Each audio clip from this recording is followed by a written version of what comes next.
Hi Sagittarius, welcome, and this is your reading. Be open-minded po, hindi po halos lahat makaresonate.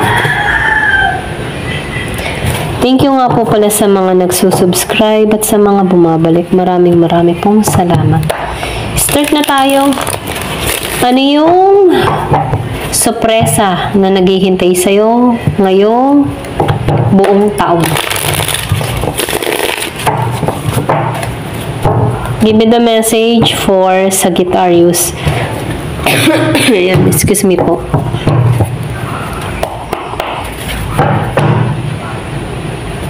Give me the message for Sagittarius.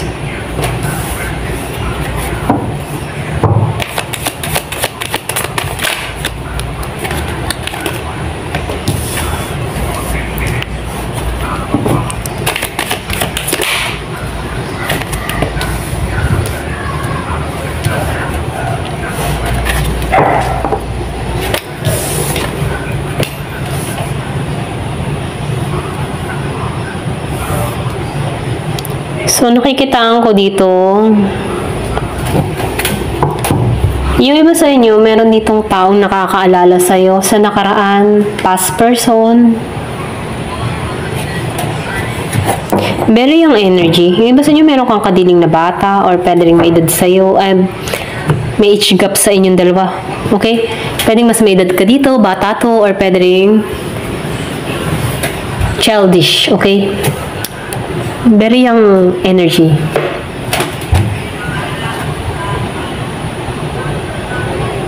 Nakikitaan ko dito, gusto ng tao na ito ng bagong simula sa'yo, bagong oportunidad sa'yo, or pwede rin meron kang na-attract lang dito na bata.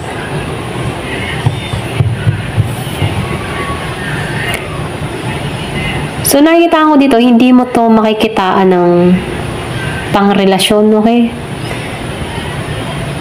Kasi medyo bata sa'yo, ito rin nakikita ko. Pero gusto ko ng tao na to.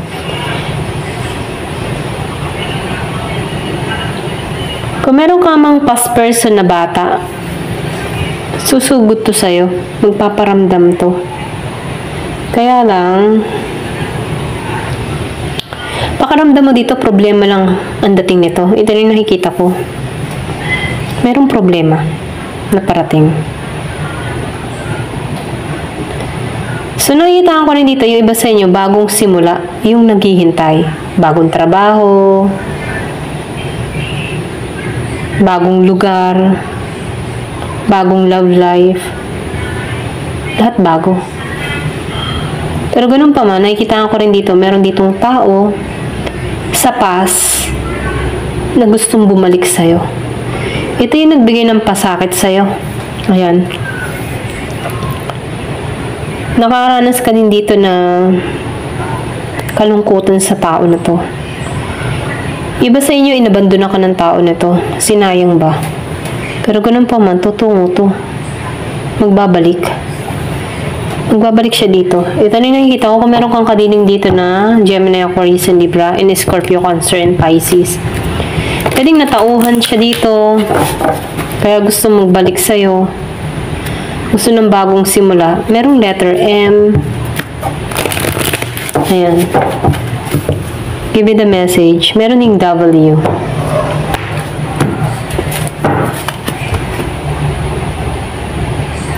Nakikita ko dito nakaraos ka dito eh. Pero ganun pa man, nakikita ko dito na ikakat mo to. Okay? Tatanggalan mo to. Kasi nakita mo na yung halaga mo, nakita mo na yung sarili mo.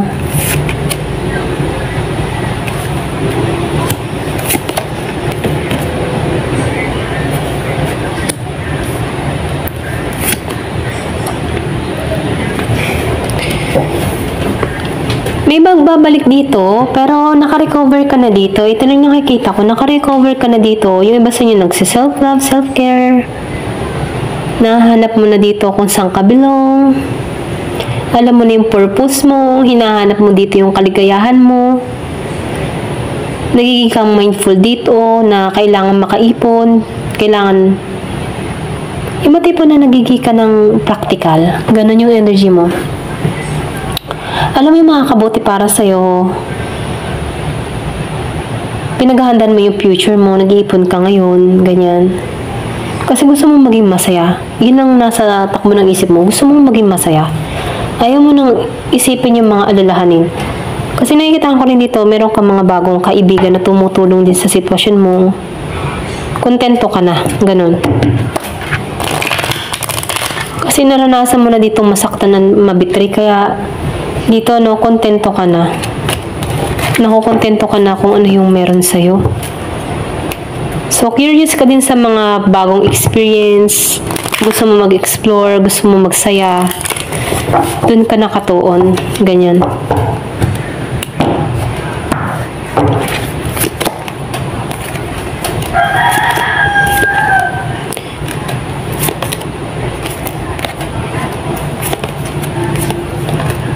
So, sinasabihan ka dito, no, huwag kang malilito, huwag kang mag-alinlangan sa sarili mo.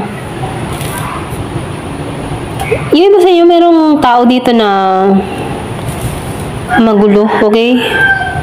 Na nagbibigay ng pasakit sa'yo. Yung iba, hindi halos lahat sa part na to. Maingay siya. Kapag pwedeng sa katrabaho, parang ayaw mo siyang kasama, ganun. Ayaw mo siyang maka-encounter.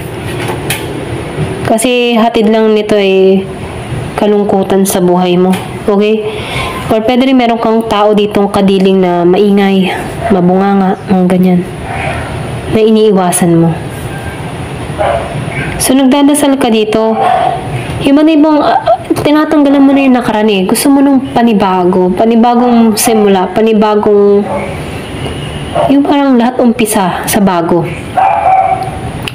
Panibagong journey.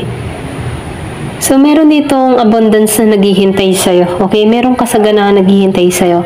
Yung bagang mapayapang paglalakbay na maghahatid sa'yo ng kasaganahan, prosperity. Ito lang nakikita ko dito.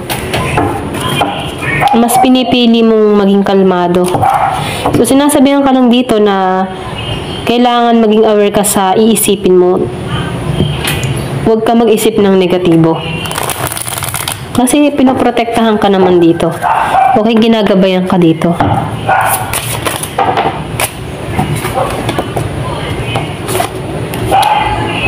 So, ginagabayan ka talaga dito. Be open to guidance. So, ginagabayan ka. Prepare for transformation. So, yung sinabi ko kanina na gusto mo ng bago simula, ganyan, bagong paglalakbay. Pinaghahanda ka dito sa pagbabago. Merong transformation na mangyayari sa'yo. Renewal. So, nakikita ko dito yung pag-glow, blooming. Or meron kang babaguhin sa sarili mo.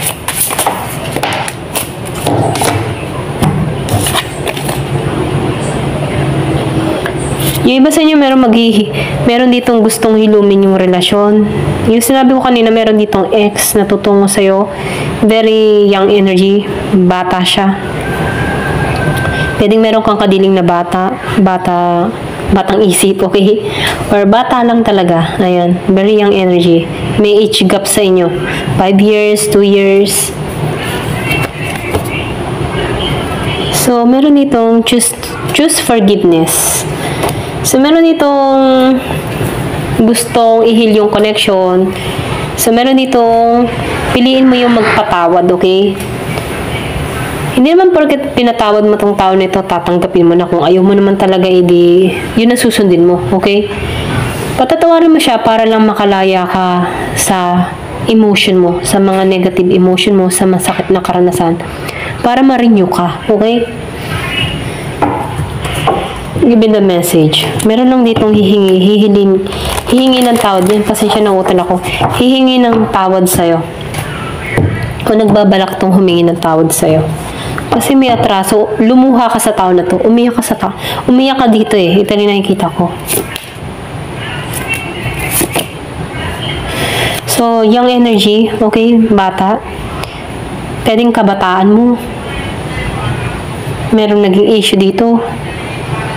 Very young energy.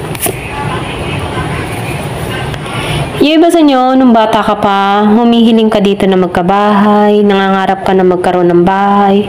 Parating to, solid foundation. So, nakikitaan ko dito, yung iba sa inyo may paglalakbay na gagawin. Meron kang pag-alis, okay? Nagbabalak ka mag-travel, meron ditong paglalakbay, or pwede rin meron ditong patungo sa'yo. Meron kang kadiling na nasa ibang bansa, meron patungo sa'yo. Meron ditong importanteng mensahe na ipagkakalob tong tao na to. Kung meron kang kadiling dito na Gemini, Aquarius, and Libra. Okay? Gusto ng tao nito ng solid foundation. So, nakikita ko dito, yung iba sa inyo, nag-iipon ka din para sa bahay or nag-iipon ka para magkabahay. So, meron ditong bahay. Meron pinanganak nung 13, 19 at 27. Ayan, ito lang yung nakikita ko. Thank you for watching. Love and peace.